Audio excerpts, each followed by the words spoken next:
Machine किनाए काम करते करते शुष्क न हो जाए और विचार बिना काम करते करते मशीन न हो जाए और केवल विचार करते करते शेख चिल्ली न हो जाए। विचार भी जरूरी है तो साथ साथ में प्रेम भी जरूरी है। प्रेम भी जरूरी है तो संयम उससे भी ज्यादा जरूरी, और संयम जरूरी है तो सदाचार की भी नितांत आवश्यकता है। और उस सदाचार के पथ पर प्रेम सहित श्रद्धा सहित कदम आगे रखें और मेरा भैया त्रिलोचन हो जाए। इसलिए आज के दिन मेरे भैया की रक्षा का संकल्प साकार करने के लिए बहन भाई के घर जाती। राखी का धागा तो छोटा सा होता है, लेकिन बहन का संकल्प उसमें अद्भुत सामर्थ्य भर देता है।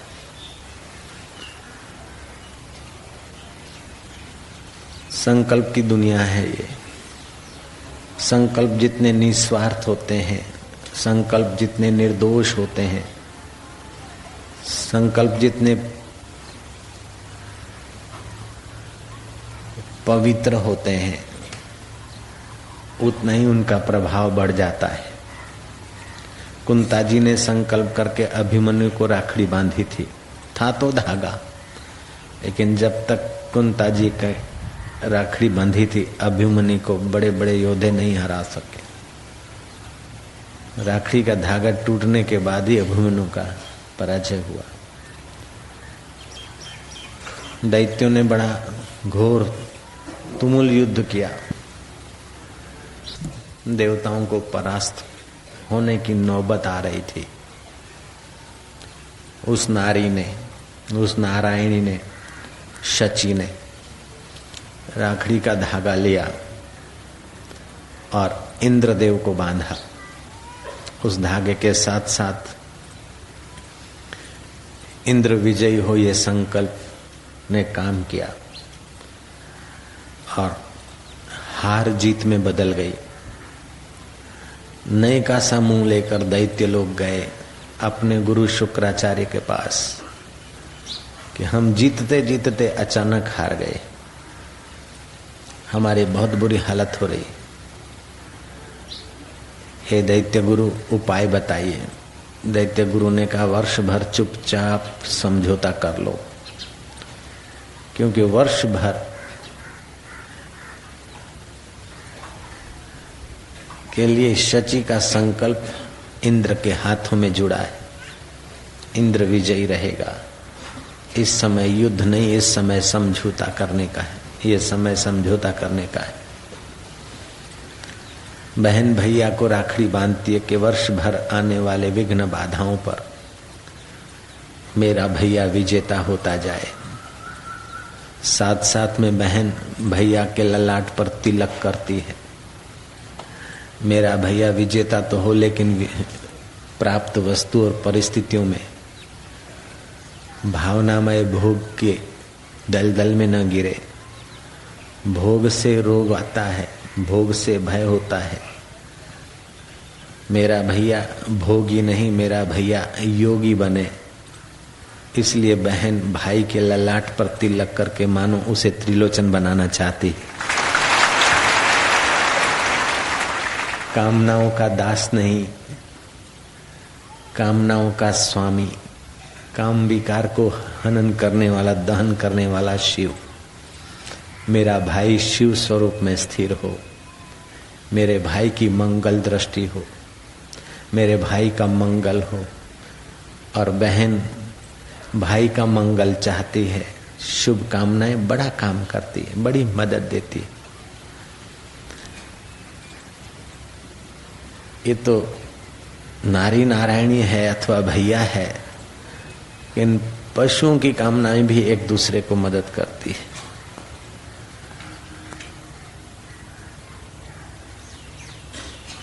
एक किनारे पड़े हुए बच्चे संकल्प से पोषित हो जाते हैं। कछुआ अपने संकल्प अपने भावों से बच्चों का पोषण कर देता है। विज्ञानियों ने प्रयोग किया, आपड़े ससलू कहिए, खरगोश हिंदी में कहते। खरगोश को ले गए, उसकी मां से दूर किया, मां के शरीर में सूक्ष्म आंदोलन ग्रहण कर सके ऐसे यंत्र फिट किए। खरगोश को जब सताया जा रहा है बच्चे को, तो मां के दिल की धड़कनें दुखद नोट की गई,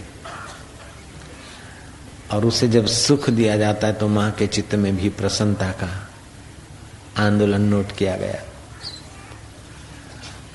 जब पशु का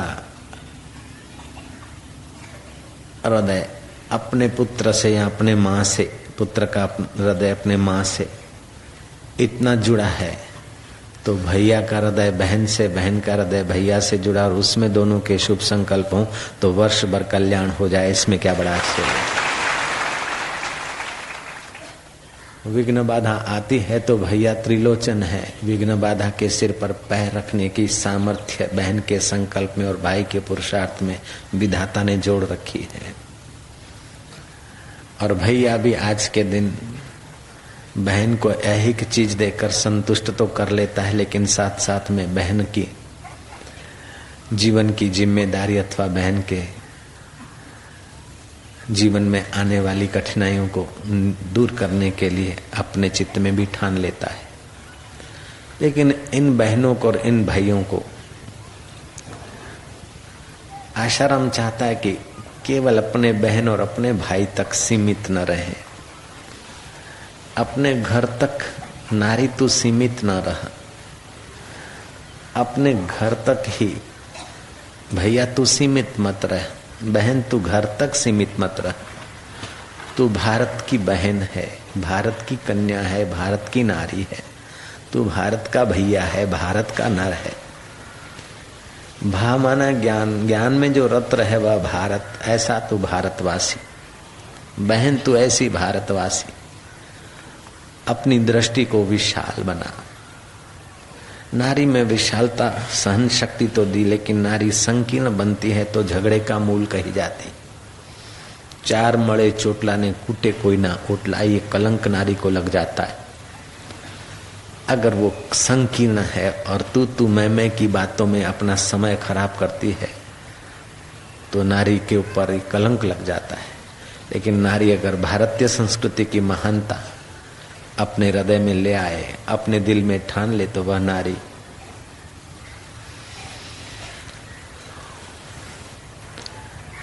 पशुतुल्य पति के आचरण को पशुपति बनाने में सफल गई है नारियां। पति को कहती, जन्म जन्मांतर के काम है, क्रोध है, लोभ है, मोह है, भय है, शोक है, चिंता है। ये घर जो है, ये घर तुम्हारा, मैं गृहिणी हूं और ये तुम्हारा घर। इस घर को मैं संवारूंगी, सजाऊंगी। अनाज और सामान तो तुम लाते हो, लेकिन संभालूंगी और सुव्यवस्था मेरे जिम्मे रखो। पुरुष सामान, अनाज, वस्तुएं लाता है, लेकिन गृहिणी उसको सजाती, संवारती, उसका सुव्यवस्थित उपयोग करती। कभी क्रोध आ गया तो तुम मेरे पर उड़ेल दो, अपने दिल को स्वच्छ करके जाओ। कभी चिंता आई तो मेरे आगे दो बातें कह दो, मैं तुम्हारी चिंता पी लूंगी, मैं तुम्हारी चिंता में मदद रूप होंगी। आज रक्षाबंधन का पवित्र पर्व नारी के संकल्प का परिचय देता है। भैया के लिए शुभकामनाओं का दिवस तो है, लेकिन बहनों के लिए भी शुभकामनाओं का सामर्थ्य जगाने का दिवस भी है। इसे नारेली पूनम भी कहते हैं। सागर खेड़ू दरिया में देश परदेश माल ले जाने वाले अथवा दरियाई व्यवसाय करने वाले लोग आज के दिन दरिया शाह की, वरुण देवता की पूजा करते, और कोई कोई तो अपनी उंगली से रक्त के 2 बूंद दरिया को अर्पण करते हैं कि अगर हमारा कोई कर्म अथवा हमारा कोई प्रारब्ध या कोई कर्म से हमें अकाल मरना पड़ता हो, हमारा खून बह जाता हो अथवा जीवन बह जाता हो तो उसमें आप हमारी रक्षा करिए। हम बलि देने के बदले नारियल देते, 2 बूंद रक्त की अर्पण करके अपना शुभ चाहते हैं और वर्ष भर बड़े बड़े विघ्न और बाधाओं से वो बच निकलते हैं। ये दरिया खेरुओं के लिए भी शुभ संकल्प करने का दिवस है।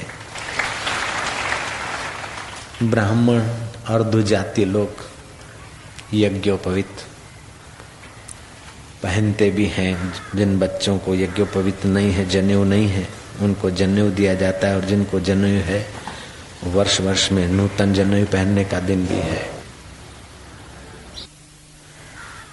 नूतन जनेऊ तो पहनने का दिन है, शुभ संकल्प करने का 2 दिन है, लेकिन आशाराम तो ये चाहता है कि जीवन का एक परम शुभ लक्ष्य बनाने का भी दिन आज को माने तो अतिशयोक्ति नहीं होगी। गुरु पूनम के बाद की पूनम राखड़ी पूनम, रक्षाबंधन, भक्त अपने भगवान से, इष्ट से रक्षा चाहते हैं। साधक अपने गुरु पूनम के बाद अपने गुरु के दैवी कार्य की विशालता हो, गुरु के लिए शुभ संकल्प करते और गुरु साधक की साधना के लिए शुभ संकल्प करके अरस परस एक दूसरे को आध्यात्मिक जगत में मदद रूप होने का संकल्प करके समाज को सुचारू रूप से परमात्मा पद तक जाने का अवसर प्राप्त हो, ऐसा भी शुभ दिन आज मनाया जाए। सर्वस्तरतु दुर्गाणि सर्वोभद्राणि पश्यतु सर्व सद्बुद्धि मापनोतु सर्व सर्वस्तु नंदतु। हम सब अपने अपने संकीर्ण विचारों से, अपने अपने संकीर्ण दुर्गों से तर जाए, हम सब मंगलमय देखें, हम सबको सद्बुद्धि प्राप्त हो और हम सब साधक एक दूसरे को मदद रूप हों, ऐसा संकल्प करके ईश्वर के रास्ते कदम बढ़ाने का संकल्प करने का दिन भी आज मनाया जा सकता है।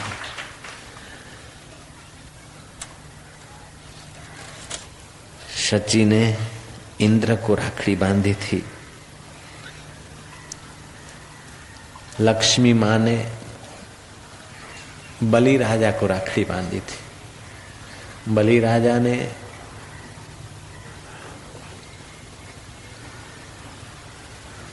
इतना कुछ दान पुण्य शुभ किया कि वो बड़े तेजस्वी हो गए।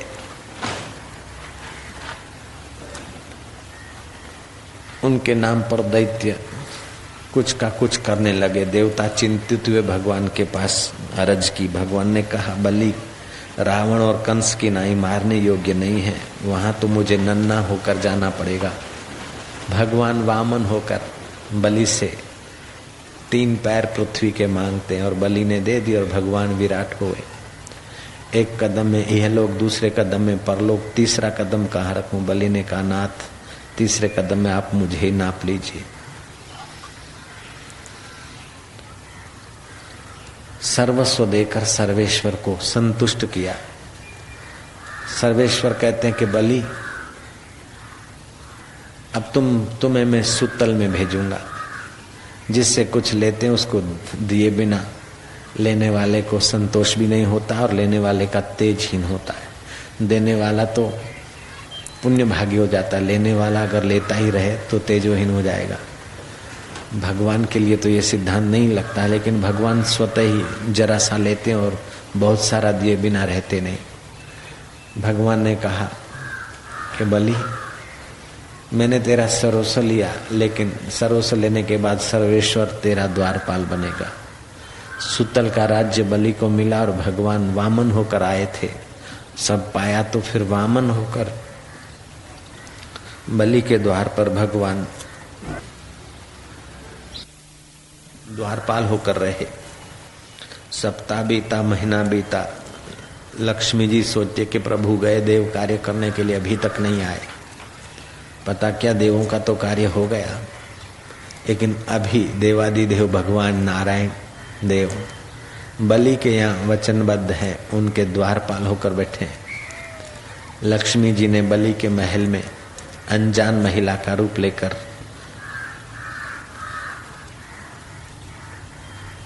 प्रवेश पाया। और लक्ष्मी जी बाट देखती रही। रक्षाबंधन के दिन की लक्ष्मी जी ने बलि के हाथ कलाई पर वो सूत का धागा बांधा और शुभ संकल्प किए। बलि कहता है, बहन क्या चाहिए? बोले, और तो कुछ नहीं, सर्वस्व देकर जिस सर्वेश्वर को द्वारपाल बना दिया है तुमने, बस इस धागे के मूल्य में सर्वेश्वर को आजाद कीजिए। कर्मवती ने हुमायूं को राखड़ी भेजी, सारी बाजी बदल गई, कर्मवती का सुहाग की रक्षा हो गई। धागा तो छोटा है लेकिन उसमें संकल्प बड़ा काम करता है। वायर तो आंखों से दिखती है, बहुत साधारण है, लेकिन उसके द्वारा जो विद्युत का प्रवाह है वो हजारों लाखों रुपए का बिल बनवा लेता है, हजारों लाखों संचय चलवा देता है। सूरत के खटखट खट, अब देखो तो थांबले है और वायर है जरा सा, एल्यूमिनियम का वायर है जरा, लेकिन उसके द्वारा कितना कपड़ा बन जाता है, कितना रंगाट का काम हो जाता है, कितना सारा काम हो जाता है। जब लोहे का या तांबे का, एल्यूमिनियम का वायर इतने खटाखट संचय चला सकता है, तो रखड़ी का धागा भी खटाखट मन के संचय को बदलकर मालिक तक भी पहुंचा सकता है। मंत्रों में बड़ी शक्ति होती है, संकल्प में बड़ी शक्ति होती है। दैत्य हार गए, देवता की विजय हुई है। और शुक्राचार्य कहते हैं कि इस समय तुम समझौता करके वर्ष भर शांति रखो, क्योंकि इंद्र के हाथ में शची ने राखड़ी बांध रखी है। बहन को भी अब विशाल हृदय करना चाहिए और भाइयों को भी अपने जीवन में विशालता लानी चाहिए। अपनी बहन तो बहन है, लेकिन पड़ोस की बहन भी, हमारी नजर अगर इधर उधर गिरती है तो पड़ोस की बहन को कहें, तू बहन मेरे हाथ में राखड़ी बांध दे, मेरे विचारों की रक्षा हो। और पड़ोस की बहन भी अपने भाई से निर्भीक अपने पड़ोस के युवान को भाई कहने में संकोच न करे। अगर मन इधर उधर जाता है तो पड़ोस के भाई को राखड़ी बांधकर एक दूसरे से आध्यात्मिक भाई बहन का पवित्र नाता जोड़कर अपने विकारों में बहते गिरते जीवन को ठामने का अवसर ये भारतीय परंपरा ने दिया है। सूर्य बुद्धि का मालिक देव है, तेज प्रकाश देने वाला है, तो चंद्रमा मन का मालिक देव है, प्रसन्नता और प्रेम देने वाला है। विचारक सूर्य की उपासना करते हैं तो कवि चंद्र की उपासना करते हैं। लेकिन भारतीय संस्कृति कहती है कि जितनी सूर्य की उपासना बुद्धि की उपासना और बुद्धि के विकास की जरूरत है, उतना ही प्रेम के विकास की भी जरूरत है। अकेला प्रेम अंधा हो जाएगा, अकेली बुद्धि शुष्क रह जाएगी। जैसे गगन में सूरज भी जरूरी है और चांद भी जरूरी है, और सूरज चंदा के दोनों के मेल से अन्न औषधि पुष्ट होती है, ऐसे ही विचार और भावना के मेल से जीवन पुष्ट होता है। भाव को विकसित करने का दिवस, शुभ भावों की रक्षा करने का संकल्प करने का दिवस, शुभ भावों से शुभ के प्राप्ति का लक्ष्य बनाने का दिवस, उसको कह दे रक्षाबंधन, राखड़ी पूनम, नारियली पूनम। इस नारियली पूनम, राखड़ी पूनम, रक्षाबंधन के पर्व की आप सबको बधाई हो। जय नारायणो नारायणो नारायणो नारायणो। ईश्वर की उपासना और ईश्वर के लिए प्रेम वाचक बढ़िया में बढ़िया शब्द खोज लिया भारत ने। ईश्वर को माँ के रूप से मानता है। जगदम्बा, माँ काली, माँ भगवती। हे नारी, तुझ में वो भगवती तत्व छुपा है, तुझ में वो काली तत्व छुपा है, तुझ में वो आद्य शक्ति सच्चिदानंद तत्व छुपा है। तू अगर किसी ऑफिसर की पत्नी है तो अपने पति को समझा कि लांच रुश्वत लेने के लिए तू काम टल्ले तो नहीं चढ़ाता। गरीब गुरबों का पेट भूखा रखकर अपने विलासिता को तो नहीं पोषते हो। अगर पोषते हो तो कृपा करके अपने जीवन को बदलो, दृष्टि को बदलो। अगर तू नेता की पत्नी है तो अपने पति को समझाना और उस पर ख्याल रखना कि समाज को वचन देते हैं वो निभाते कि नहीं निभाते। लोगों को लड़ाकर राज्य करना चाहते कि लोगों के दुख दूर करके सही राज्य करना चाहते हैं। अपने पति का पुण्य नष्ट न हो और पति देश परदेश में पैसों की थप्पी करके मर जाए और प्रेत होकर न भटके, उसका ख्याल हे भारत की नारायणी तुझे ही तो रखना होगा। अगर ऑफिसर की पत्नी है तभी तू ख्याल रख। अगर तेरा पति नेता है तभी तू ख्याल रख। अगर तेरा पति व्यापारी है तभी तू ख्याल रख। तेरा पति वकील है तो ख्याल रखना और तेरा पति डॉक्टर है तो ख्याल रखना। तू तपस्या की मूर्ति है, प्रेम और आदर्श की तू प्रतिमा है।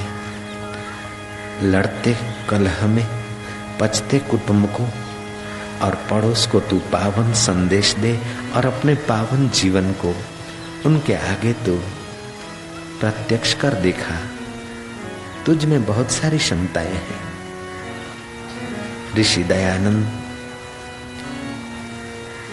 के मार्ग पे चलने वाले श्रद्धानंद साधु नहीं बने थे, पुलिस में नौकरी करते थे, शराब का भाव में मशगूल थे, लेकिन उनकी धर्म पत्नी ने ठान लिया कि मैं इनको बदल के ही रहूंगी, चाहे मुझे कितना भी सहन करना पड़े। सहन शक्ति तो नारी को ईश्वर ने वारसागत दी है, उसके रग रग में है। पति शराब पीकर आते, लथड़ते आते, मैं आपको शराब से रोकूंगी, मैं आपको बदल कर रहूंगी। बोले तू क्या बदलती, बड़ी आई। वो और शराब पीते, ऐसे होके आए एक दिन कि लोगों ने उठाकर बेहोशी हालत में छोड़ गए घर। रात्रि के 2 बजे पत्नी ने उनके पीठ पर हाथ फेरे, वमन करवाई, शराब का नशा उतरा, भोजन की थाली परोसती। तब वो थानेदार साहब कहते तू तो मेरे को खिलाए बिना खाती नहीं, अब रात्रि के 2 बजे हैं, भूखी रही है। बोले हाँ, आप खाएंगे तभी मैं खाऊंगी। बस उसकी सहन शक्ति और संकल्प ने पति का हृदय बदल दिया। बोले तू क्या चाहती है, मांग ले। बोले बस मैं यही मांगती हूँ कि बस आप शराब छोड़ दीजिए, आप महान आत्मा बनिए, आप असुर नहीं, आप दैत्य जीवन न बिताएं, आप देव जैसा जीवन बिताइए। उस देवी ने शुभ संकल्प करके याचना की, अपने लिए नहीं, पति के भले के लिए। और पति के हृदय में बैठे हुए परमात्मा ने सहयोग किया। उसी थानेदार ने संकल्प कर लिया, पत्नी को गुरु मानकर उसकी बात मान ली और आगे चल के ऐसे तो नेक पुरुष हुए कि स्वामी श्रद्धानंद के नाम से पूजे जाते। गोपीचंद को मां ने ही इतनी ऊंचाई तक पहुंचाया, नारी ने पहुंचाया।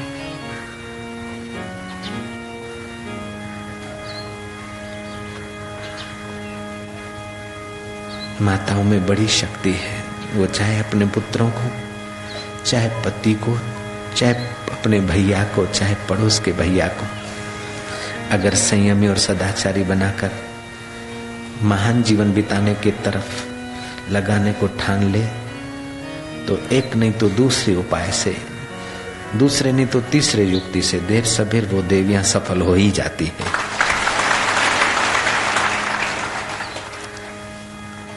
उनके जीवन का एम गोल कुछ ऊंचा होता है तो महान बन जाती है। और जीवन कायम पिक्चर देखकर तू नहीं तो और सही मरते एक दूजे के लिए ऐसे गंदे दृश्य और फिल्म देखकर नारी अपना हरास कर लेती है।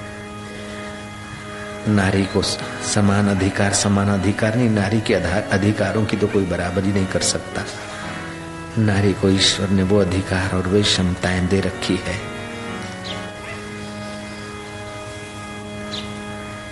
माता और पिता का नाम लो तो पहले माँ का नाम आता है मातृदेवो भव, फिर आता है पितृदेवो भव।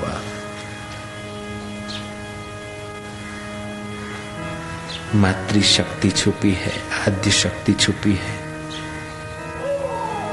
उसी शक्ति में गोता मार के अपने भैया को, अपने पड़ोसी भैया को, या आप जिसका पूर्ण हित चाहती हो, मंगल चाहती हो, उसको एक छोटा सा धागा भी अर्पण कर दोगी तो तुम्हारा संकल्प उनके जीवन में बड़ा काम करेगा और तुम्हारे को शुभ संकल्प करने का संतोष होगा। किसी का घर टूटता हो तो उसको जोड़ने का संकल्प कर दे, किसी का दिल टूटता हो तो उसे जोड़ने का संकल्प कर ले, किसी का मन मायूस हो टूटता हो तो उसके मन में भगवत भक्ति भरने का संकल्प कर दे, कोई निगुरा है तो उसे सगुरा बनाने का संकल्प कर ले, कोई नास्तिक है तो उसे आस्तिक बनाने का संकल्प कर ले। तेरा शुभ संकल्प जरूर पूर्ण होगा, तू केवल ठान ले। भाई का कर्तव्य है कि बहन की शुभ राखड़ी रक्षाबंधन के दिन स्वीकार करे। 100-200 की साड़ियां 100-200 रुपए देकर वो छुट्टी न मान ले, अपितु बहन के शील की, बहन के प्रसन्नता की, बहन के शुभ की वर्ष भर की जिम्मेदारी नूतन करके याद करके अपने जीवन को संकल्पबद्ध करे। और भाइयों को संकीर्ण नहीं होना चाहिए, केवल अपनी एक आधी बहनी बहन नहीं, पड़ोस की बहन की भी रक्षा और पड़ोस के भाई का भी शुभ, ये अरस परस समाज में फैले। और ये बात जब नारी के पेट में आएगी, कोई भी सिद्धांत महिलाओं तक पहुंचता है और महिलाएं उसे उठा लेती है तो उसे जीवित रखती है। सिद्धांत भले पुरुषों ने बनाया, आविष्कार भले रक्षाबंधन का ऋषियों ने किया, लेकिन झेल लिया नारियों ने और उसे अभी तक संभाले हुए। सामान भले पुरुष लाता है लेकिन संभालना काम नारियों को सहज में लगता है। इसलिए शुभ संकल्पों को भारत की नारियों तक पहुंचाएं। भारत की नारी के पेट में जो बात उत्तर आई उसको वो सदियों तक संभाली हुई है। ये भारत की नारी की गरिमा है, महिमा है। रियो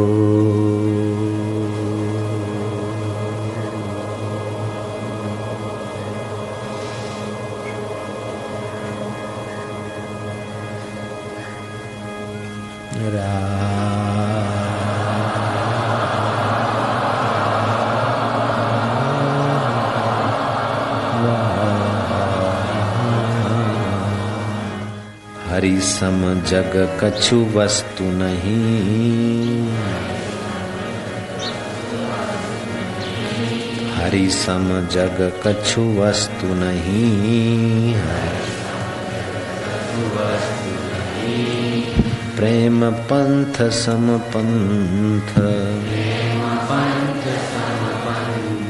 प्रेम पंथ सम पंथ, प्रेम पंथ सम पंथ, सतगुरु सम सज्जन नहीं, सतगुरु सम सज्जन नहीं, सद्गुरु सम सज्जन नहीं, सद्गुरु सम सज्जन नहीं, गीता सम नहीं ग्रंथ, गीता सम नहीं ग्रंथ, गीता सम नहीं ग्रंथ, गीता सम नहीं ग्रंथ, गीताया श्लोक पाठेन, गीता श्लोक पाठेन गोविंद स्मृति कीर्तनात्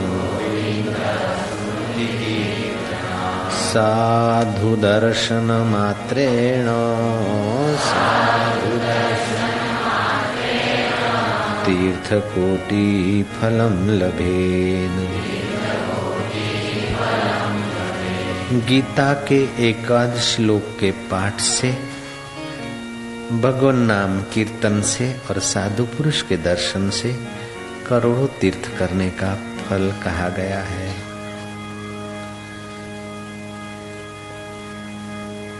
अद्वेष्टा सर्वभूतानां अद्वेष्टा मैत्री करुणा एव च निर्ममो निरहंकार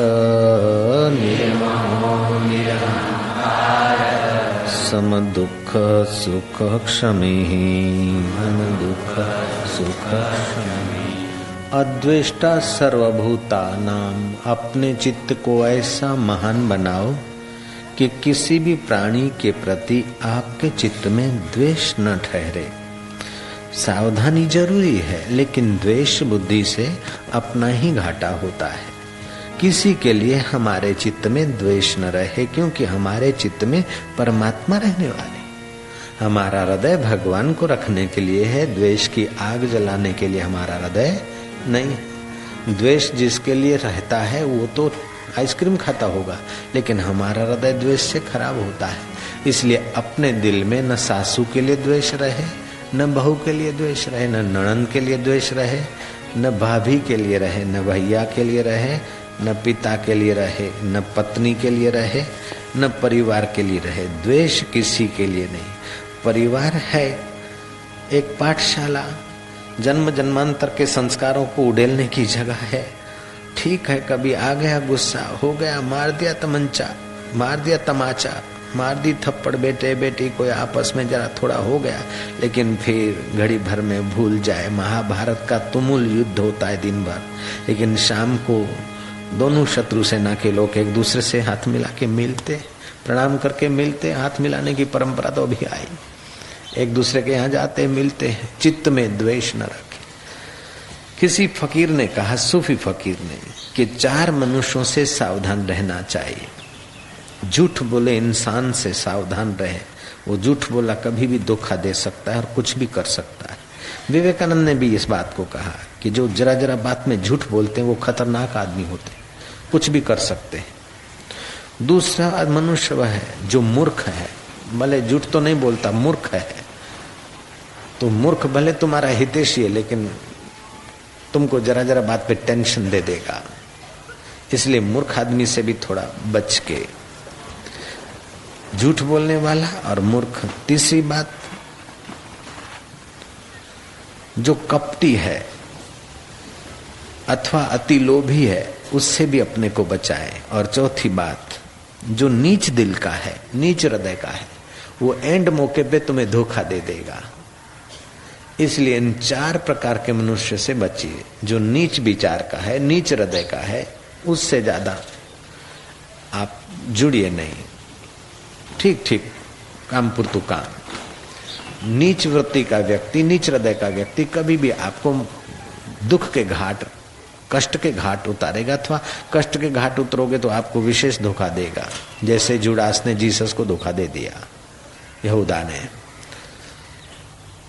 तो अपने चित्त में द्वेष का अभाव, भगवान के रास्ते जाने वालों से मैत्री, अपने से छोटे हैं तो करुणा, मैत्री करुणा एवच, फिर ममता न बढ़े। ये मेरा मेरा मेरा, शरीर भी मेरा नहीं तो ये मेरा कब तक? ऊपर से कह दो मकान मेरा, घर मेरा, ये मेरा, भीतर से कहो कि ये सब सपना है। मैत्री करुणा एवच निर्ममो निरहंकार, ममता और अहंकार से अपने हृदय को बचाते रहना। धन का अहंकार आए तो बड़े बड़े धनाढ्य हैं, सत्ता का, सौंदर्य का, भक्ति का कोई भी अहंकार आए तो याद रखना कि ये घाटा कराने वाला है। अहंकार मिटाने के लिए उस अनुरूप उपाय कर लेना।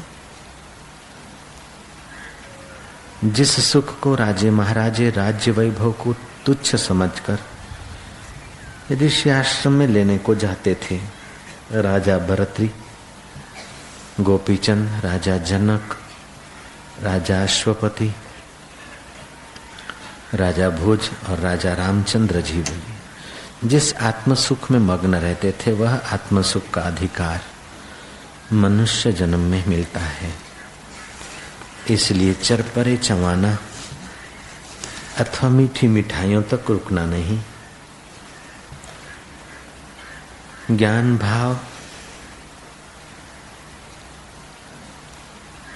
ज्ञान और भाव की एकता जीवन में जरूरी है। गीता कहती है बुद्धा भाव संविताः, बुद्धि और भाव का समन्वय करिए। बुद्धिपूर्वक समझिए कि शरीर पंचभौतिक मिथ्या मिट्टी में मिलने वाला है, और भावना कीजिए कि इस मिट्टी में शरीर को चलाने वाला चैतन्य जो है सोहम साक्षी मेरा आत्मा, सो मैं हूँ। आत्मा की भावना कीजिए। आत्मज्ञान का वर्णन सुनिए सत्पुरुषों से। आत्मज्ञान की बात ही अपने सत्मित्रों से कीजिए। आत्मज्ञान का ही प्रसाद अपने प्रियों को दीजिए। आत्म भावना से ही जगत को देखिए, तो तुम्हारा ज्ञान और भाव दिव्यता में बदल जाएगा। टुकड़े टुकड़े का ज्ञान, खंड खंड का ज्ञान उस अखंड ज्ञान से प्रकाशित होता है। उस अखंड स्वरूप आत्मा को आनंद स्वरूप, प्रेम स्वरूप, माधुर्य स्वरूप जानकर तल्लीन होते जाइए। जय हो मारा वाला, इन्हें वाल करो। प्रभु तारो जय हो।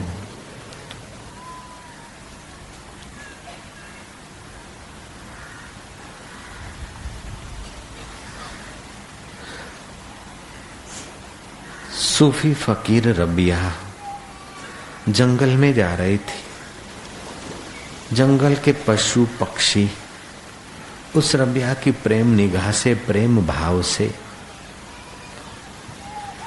आकर्षित होकर रबिया के इर्द गिर्द मंडारने लगे। रबिया का खुदाई प्रेम, ईश्वरीय प्रेम, प्राणी मात्र में एक अल्लाह, ला इलाहा इल्लल्लाह, ईश्वर के सिवा कुछ भी नहीं, सब में वो ईश्वर छुपा है। रबिया का ये दृढ़ प्रेम पशु और पक्षियों को भी आकर्षित और आनंदित कर देता था। रंग बिरंगी कपड़े पहनकर नट नटियां आकर्षित आनंदित करे, वो विकारी आकर्षण, विकारी आनंद है। लेकिन रबिया अथवा रहीदास, ज्ञानेश्वर अथवा लीलाशाह बापू से अगर हम आकर्षित होते हैं तो वो संसारी आकर्षण नहीं है, कपड़े गहने गांठों का आकर्षण नहीं है, उनकी आत्मा की मधुरता का आकर्षण है। जैसे मीरा के पद सुनकर अकबर पवित्र आकर्षण से आकर्षित होकर सिर झुकाता है मीरा के चरणों में, ऐसे ही रबिया के संग में पशु पक्षी भी आकर्षित होने लगे। रबिया ने ऐसी आत्ममस्ती की निगाहें फैला रखी थी। रबिया का परिचित फकीर संत हसन बसरी एकाएक आया। हसन बसरी का आना देखकर पशु पक्षी भाग खड़े हुए। हसन हैरान हुआ, हृदय में भाव लाकर पूछता है कि बहन रबिया,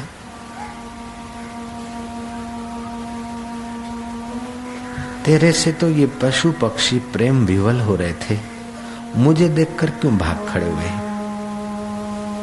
मधुर मधुर पावन ही पावन अपने चित्त में भाव भरा था रबिया ने। रबिया ने पूछा कि हसन, तुमने आज क्या खाया है? हसन ने कहा, मैं गोश्त खाकर आया हूं, मीट खाकर आया हूं। रबिया ने कहा, जो उनकी हिंसा करने वाले, उनको खाने वाले तुम हो, तो वो तुमको देखकर कैसे खड़े रहेंगे? जो प्रेम से भरा है, जो प्राणी मात्र में अल्लाह को देखता है, ईश्वर को देखता है, उनका ही प्रेम पूर्ण विकसित होता है। तुम गोश्त खा के आए तो वो तुमसे डरेंगे, हिंसा वृत्ति से तो वो किनारा करेंगे। रबिया का मार्मिक जवाब सुनकर हसन ने मीट खाना, गोश्त खाना छोड़ दिया। केवल गोश्त खाना ही छोड़ना है इतना नहीं, अपने चित्तों के दोषों को छोड़ते छोड़ते चित्त में चैतन्य का आनंद भरना है। बुद्धा भाव सम्मिलिताः, गीता कहती है, ज्ञान और भाव का समन्वय खींचिए। सूरज का प्रकाश और चंदा की चांदनी। बुद्धि का मालिक देव सूर्य तो मन का मालिक देव चांद। मन को आनंद से, उल्लास से, प्रसन्नता से, प्रेम से भरते जाइए। बुद्धि को ज्ञान से, तप से, संयम से, व्रत से, नियम से तेजस्वी करिए। बहन भाई के हाथ पे राखड़ी बांधती, प्रेम का बंधन बांधती है, नियम संयम का धागा बांधती। नियम संयम से ही मेरे भैया त्रिलोचन होंगे।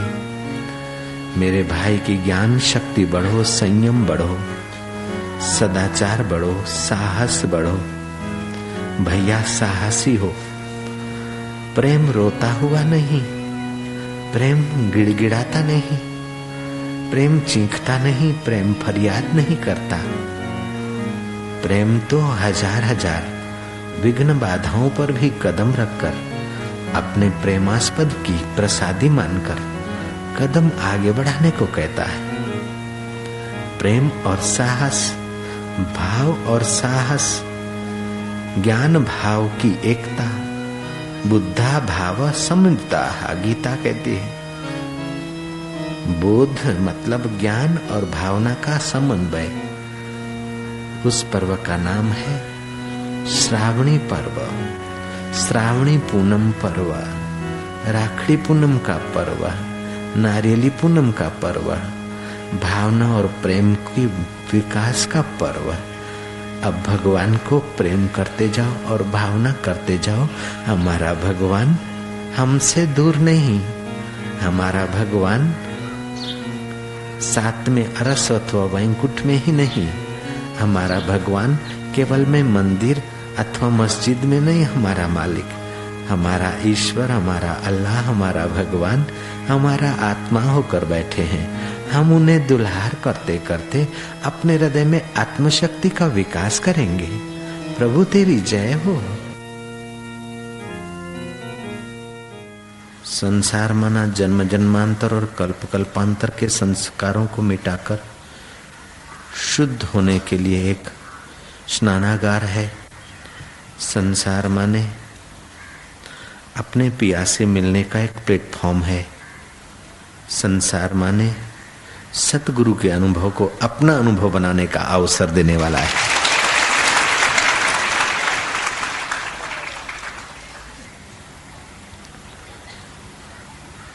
सच्चरित्रवान पुत्र, मधुर भाषिणी पत्नी, सदा प्रसन्न रहनारो स्वामी, स्नेह भर्याला मित्र, विश्वासु सेवक, क्लेश मुक्त मन, रुचि अनुसार सात्विक धन और विद्या से चमचम चमकता मुखमंडल, ये सब संसार के कष्टों को हरने वाले और इष्ट की कृपा से, परमात्मा की प्रसन्नता से प्राप्त होते और सदा प्रसन्न रखते। जीव हिंसा न करवी, बीजानु धन हड़पવું नहीं, સત્ય બોલવું અને યોગ્ય સમય દાન કરવું, તૃષ્ણાના વેગને રોકવું અને ગુરુજનો પ્રતિ વિનમ્ર સ્વભાવ થવું, સર્વ પ્રાણીઓ પર દયા અને નિર્વિરોધ આ કલ્યાણનો માર્ગ છે। सब प्राणियों के प्रति दया और निर्विरोध, वासनाओं के वेग को रोकना, जीव हिंसा न करना, समय पर आते समय पाकर सुअवसर मिले तो दान करना, गुरुजनों के प्रति विनम्र होना, ये जीवन में कल्याणकारी और शांतिदायी कर्म और स्वभाव है। अकबर के 9 रत्नों में एक रत्न हो गए बनारसी दास। वो अपनी प्रियता से बड़े प्रसिद्ध थे, सत्यता से बड़े प्रसिद्ध थे, वो सत्य बोलते थे। बनारसी दासનો સ્વભાવ સત્ય બોલવામાં એટલો બધો જાણીતો હતો કે અકબરને સંતોષ હતો। એકવાર અકબરજી એની પરીક્ષા લેવા માટે બનારસી દાસને સભામાં બોલાવીને કહ્યું કે મારા હાથમાં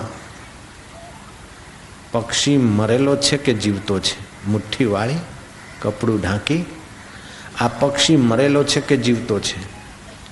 ये पक्षी मेरे हाथ में जो है रुमाल ढका हुआ है पक्षी है।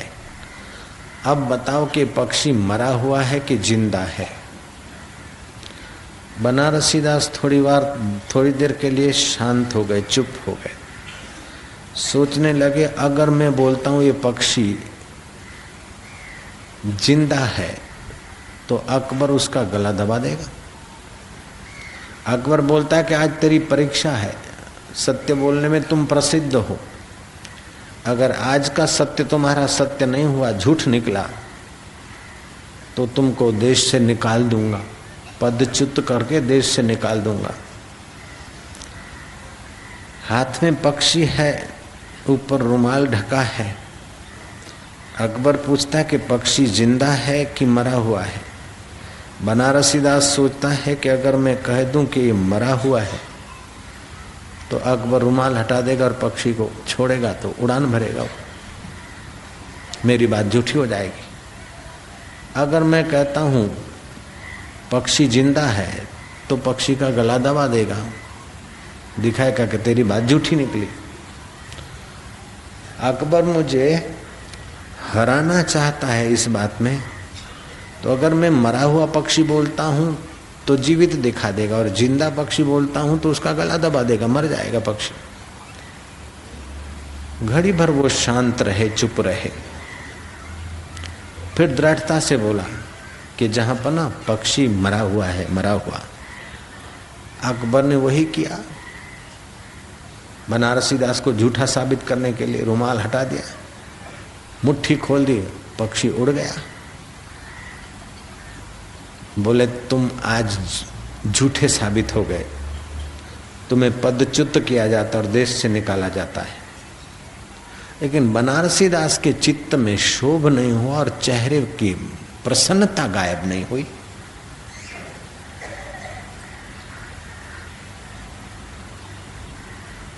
क्लेश मुक्त मन, चमकता मुख, ये पुण्य आत्मा की निशानी है।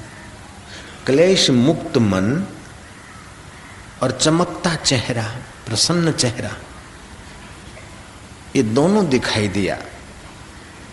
पदच्युत का आदेश सुना, देश से निक्सी सुनी, फिर भी बनारसी दास के चेहरे पर मलिनता नहीं आई और चित्त में शोभ नहीं हुआ। अकबर कहते हैं कि क्यों, तुम्हें कुछ कहना है क्या सफाई में?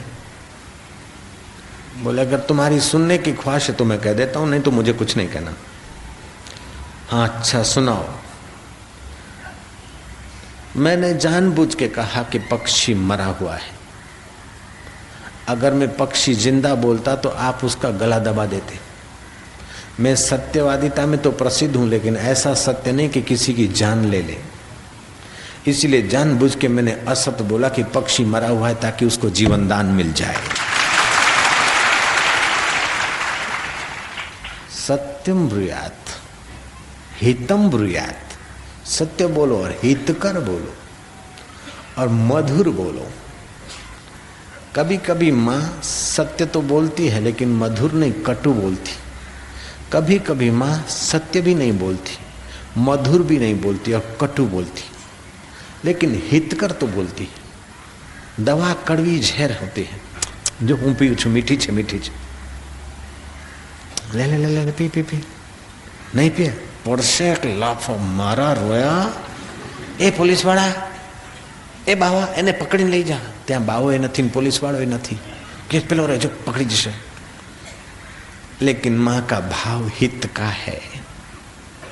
जो प्राणी मात्र के लिए हित की भावना करता है उसका चित्त प्रसन्न रहता है, उसके चेहरे की चमक बनी रहती है, उसके मन का माधुर्य बना रहता है, उसका मन मलान नहीं होता। चाहे ऐसा बनारसीदास हो, चाहे कबीर जी हो, चाहे नानक हो, चाहे तुकाराम हो, चाहे मीराबाई हो, चाहे एकनाथ हो, चाहे नरसिंह मेहता हो। नरसिंह मेहता पर लांछन लगाने वालों लोगों ने तो हद कर दी। नरसिंह मेहता का तेज प्रभाव देखकर लोगों ने न जाने क्या क्या षड्यंत्र रचे। और नागर ब्राह्मण, वो नरसिंह मेहता नागर ब्राह्मण, उन्हीं के नागर ब्राह्मणों में और उन्हीं का कोई मामा और कोई सगे वाला एक्शन कमेटी का मेंबर हुआ है। फिर भी नरसिंह मेहता का चित्त मलिन नहीं और चेहरा उदास नहीं। ये चमक है पर उपकार और सत्य के प्रभाव। सत्य एक परमात्मा है और वो परमात्मा सब जगह सब में है। ये बात भगवान अपने मुंह से कहेंगे। ये गीता का श्लोक चलते फिरते चित्त की प्रसन्नता और मुखमंडल का ओजस्वी तेजस्वी बनना और जीवन विघ्न बाधाओं के बीच भी निर्लेप नारायण के सुख से ओतप्रोत रहे, ये ऐसा श्लोक है। ये ऐसी बात भगवान कहने जा रहे हैं। भगवत गीता 13वें अध्याय का 28वां श्लोक। समं पश्यन्यः सर्वत्र, समं पश्यन्यः सर्वत्र, समं पश्यन्यः सर्वत्र, समं पश्यन्यः समवस्थितम् ईश्वरं, सम अवस्थितम् ईश्वरं, सम अवस्थितम् ईश्वरं, न हि न सत्यम् आत्मानं, न हि न सत्यम् आत्मा, ततो याति परां गतिं, ततो याति परां गतिं। ते पुरुष સર્વભાવમાં સંભાવથી રહેલા પરમેશ્વરને સમાન રીતે જોતો પોતાના વડે પોતાનો નાશ નથી કરતો, અર્થાત રાગ દ્વેષને વશ નથી થતો અને પરમ ગતિને પ્રાપ્ત થાય છે।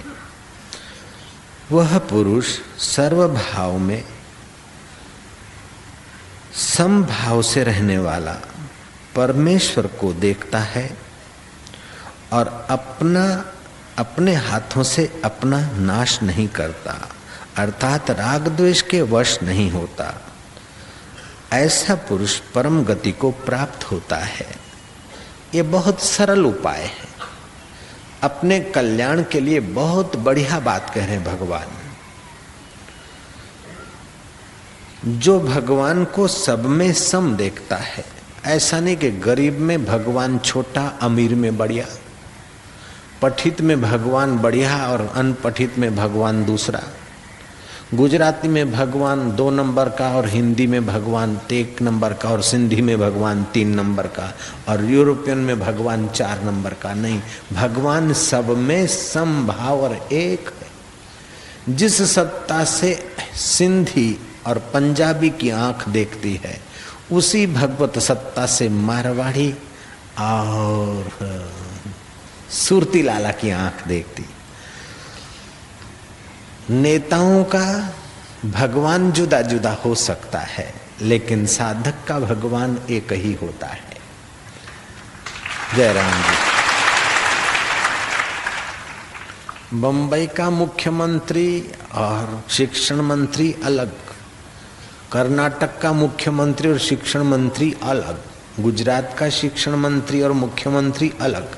उनके सिद्धांत और संकेत और पार्टी अलग हो सकती, विचार अलग हो सकते हैं, लेकिन साधक और भगवान का सिद्धांत अलग नहीं है, उनकी पार्टी अलग नहीं है। उसकी पार्टी तो एक नूरते सब जग उपजा, कौन भले कौन मंदे। जो कबीर जी का अनुभव है वही नानक जी का है। कबीर काशी में है और नानक पंजाब में है।